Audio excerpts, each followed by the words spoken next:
This is a game submission from Sam, an English teacher in Nanjing, China, and it's called Flashcard Bomb. This is a game for small classes. It works best for kindergarten and older. Here's how to play. Review your flashcards as a class. On the reverse side of a few of your flashcards, stick small bombs or little stickers on.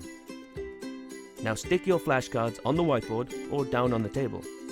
Make sure the students can't see which flashcards have bombs on them. Divide your students into small teams and give each team 3 lives. Ask the first team to point to and say a flashcard. Remove the flashcard and spin it around.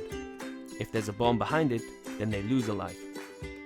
The teacher now keeps the flashcard and it's the next team's turn. Keep going until there are no more flashcards. The teacher can now move around the bombs and play starts again. Keep going until only one team remains. The AGO giveaway winner will be announced on July 1st, 2018. Winners are decided by which video gets the most views, likes and comments across all our media platforms over a 10-day period.